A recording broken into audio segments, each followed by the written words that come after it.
제41편 다윗의 시. 인도자를 따라 부르는 노래. 가난한 자를 보살피는 자에게 복이 있으며 재앙의 날에 여호와께서 그를 건지시리로다. 여호와께서 그를 지키사 살게 하시리니 그가 이 세상에서 복을 받을 것이라. 주여, 그를 그 원수들의 뜻에 맡기지 마소서. 여호와께서 그를 병상에서 붙드시고 그가 누워있을 때마다 그의 병을 고쳐주시나이다. 내가 말하기를, 여호와여, 내게 은혜를 베푸소서. 내가 주께 범죄하여 싸우니 나를 고치소서 하였나이다. 나의 원수가 내게 대하여 악담하기를, 그가 어느 때나 죽고 그의 이름이 언제나 없어질까 하며, 나를 보러 와서는 거짓을 말하고 그의 중심에 악을 쌓았다가 나가서는 이를 널리 선포하오며, 나를 미워하는 자가 다 하나같이 내게 대하여 수근거리고 나를 해하려고 꾀하며 이르기를, 악한 병이 그에게 들었으니 이제 그가 눕고 다시 일어나지 못하리라 하오며, 내가 신뢰하여 내 떡을 나눠 먹던 나의 가까운 친구도 나를 대적하여 그의 발꿈치를 들었나이다. 그러하오나 주 여호와여, 내게 은혜를 베푸시고 나를 일으키사 내가 그들에게 보응하게 하소서. 이로써 내 원수가 나를 이기지 못하오니 주께서 나를 기뻐하시는 줄을 내가 알았나이다. 주께서 나를 온전한 중에 붙드시고 영원히 주 앞에 세우시나이다. 이스라엘의 하나님 여호와를 영원부터 영원까지 송축할지로다. 아멘. 아멘.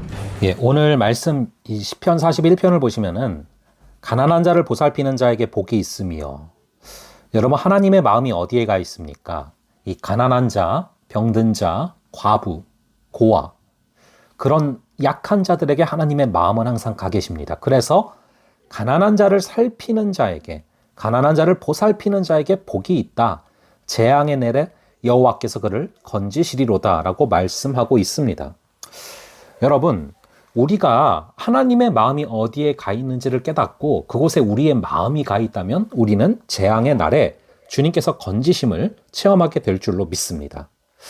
여러분, 여기서 가난한 자를 보살피는 자에게 복이 있다. 이 복이라는 단어는 시편 1편에서부터 시작되는 단어죠. 이 시편이 어떻게 시작됩니까? 1편에 보시면은 복 있는 사람은, 이렇게 복으로 시작하지 않습니까?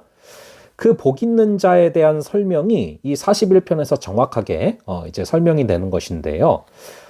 여러분, 이 복에 대해서 말씀하는 것을 우리가 기억해 보면요. 여러분, 시냇가에 심은 나무가 복 있는 자라고 처음에 선포하고 시작하십니다. 그런데 시냇가에 심은 자가 어떻습니까? 시냇가에 심은 나무는요, 여러분 그 당시 이 팔레스타인 문화가 건기와 우기가 있습니다. 그런데 이 건기가 시작이 되면은 나무들이 견디지를 못해요. 주변에 물이 있지 않은 곳에 있으면은 나무들이 퍽퍽 쓰러집니다. 그런데 시냇가에 심은 나무라는 것은, 그래서 이제 팔레스타인 배경에서는 이런 문화가 있단 말이에요. 이렇게 물이 없어서 넘어진 나무를 정말 물된 동산에, 물이 가득한 곳에 옮겨 심어요. 그럼 이게 다시 살아난단 말이에요. 이게 바로 시냇가에 심은 나무고, 이게 바로 복된 자죠. 근데 여러분, 시냇가에 심은 나무가, 그 나무가 자기가 쓰러졌기 때문에 제 발로 일어나서 다른 어떤 물이 많은 곳으로 갈 수 있습니까? 아니죠. 사람들이, 다른 누군가가 이것을 뿌리채 뽑아서 옮겨줘야 돼요.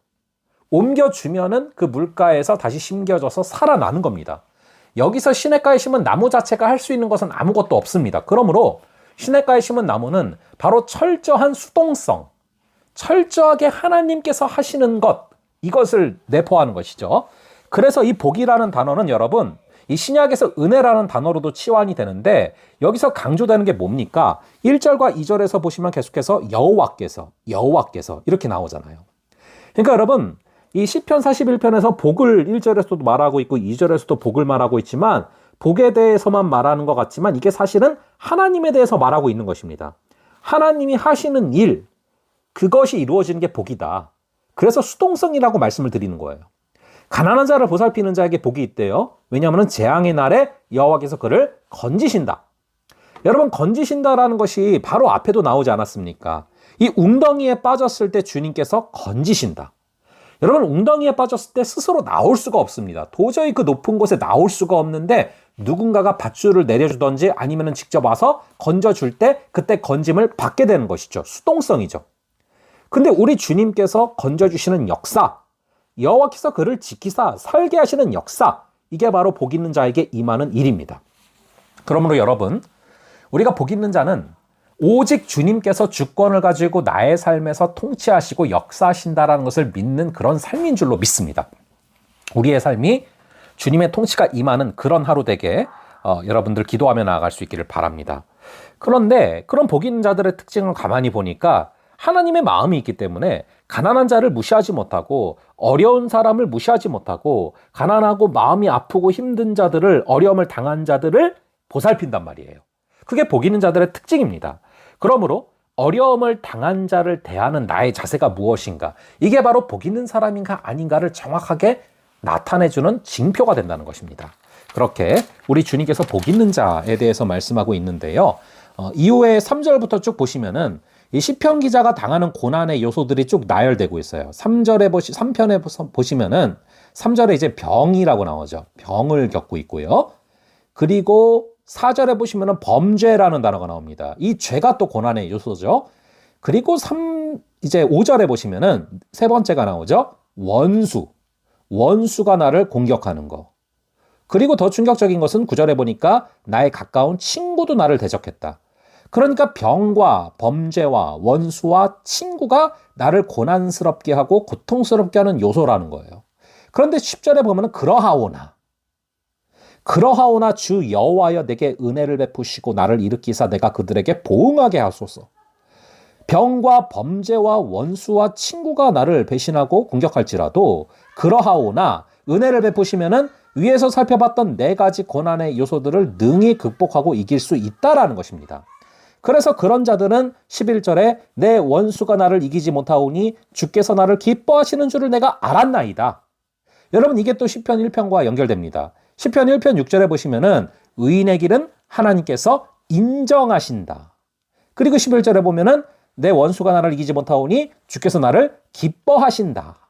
주님께서 인정하시는 자가 주님께서 기뻐하시는 자인 것이죠.